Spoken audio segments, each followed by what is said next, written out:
Всем привет, с вами Валерия. Добро пожаловать в мой волшебный творческий мир. Сегодня мы с вами будем создавать кактус опонцию из подручных материалов. Опонции, оказывается, есть огромное множество. Есть колючие виды, есть без колючек, разных цветов. Даже встретила розовый оттенок сегментов. Мне понравился цвет такой голубоватый и опонция без колючек. Для работы нам понадобятся следующие материалы: гофрокартон, полимерный клей, термопистолет, ножницы, карандаш, газовая ткань розового цвета для лепестков, оранжевые или желтые нитки для тычинок, прочная проволока, декоративные камушки, готовое кашпо, холодная вода, свеча и спички, пенопласт или пеноплекс для заполнения основы, акриловые краски, акриловый лак, спонж, кисти для красок и лака.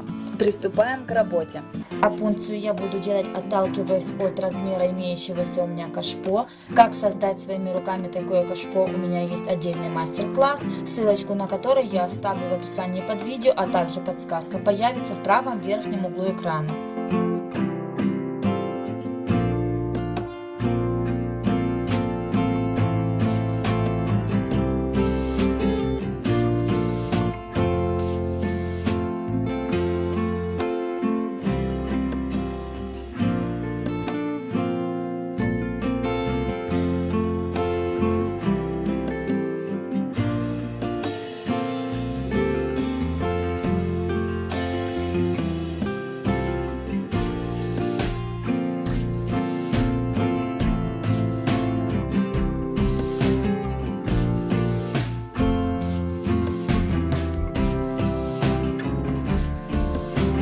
Не обязательно покрывать поверхность термоклеем, тем более его идет достаточно много. Поверхность можно просто оклеить кусочками бумажного полотенца, пропитанного в смеси клея ПВА с водой 1 к 1. Я все-таки выбрала вариант с термоклеем, его необходимо наносить очень быстро, тогда он ляжет ровным слоем.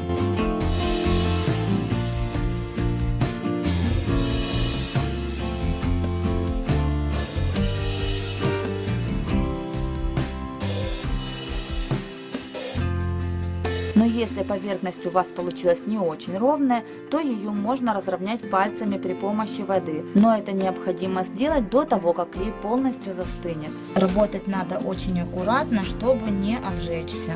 Если вы использовали воду, то следите за тем, чтобы влаги не было на поверхности с обратной стороны перед тем, как наносить клей, потому что клей просто поотстает.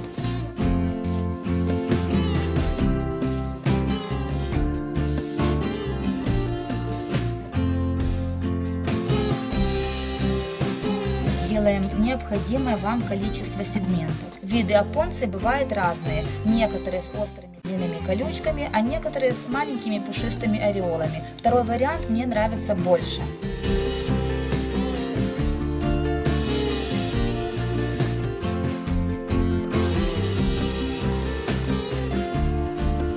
Немного ожидаем, чтобы клей схватился, а затем водичкой сверху промакиваем каждую капельку, и я, используя тупой конец кисточки, быстренько продавливаю углубление. Здесь клей не схватился, поэтому он потянулся за кисточкой. Кисточку макаем в водичку.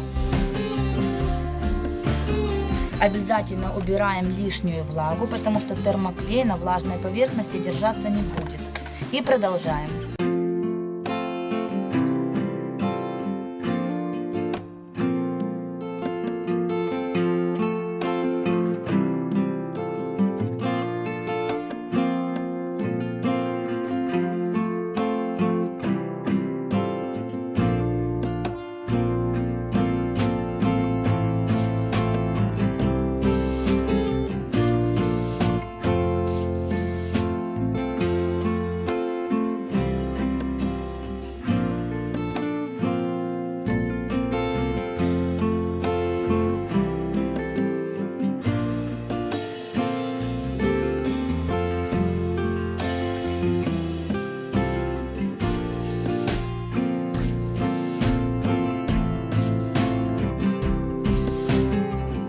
Аккуратненько снимаем все клеевые нити, можно использовать жесткую щетку. Проделываем то же самое со всеми остальными сегментами.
Данное кашпо я полностью окрасила краской мятного цвета, затем после высыхания краски нанесла по выступающим частям поверхности, а также по углам и по бортикам белую краску при помощи спонжа. После высыхания краски сделала обычный декупаж, приклеила ангелочком и затем все покрыла акриловым лаком.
Эту деталь также покрываем лаком, а затем вклеиваем цветочек.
Покрываем соединение между сегментами акриловым лаком. После его высыхания работа готова. Буду рада, если мой мастер-класс вам понравится и принесет пользу. Всем моим подписчикам огромная благодарность за то, что вы у меня есть. Я очень рада, что мое творчество вам нравится.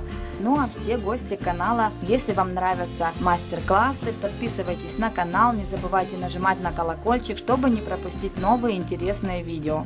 Как всегда, я искренне желаю всем вам творческого вдохновения и всего самого-самого волшебно прекрасного. До новых встреч!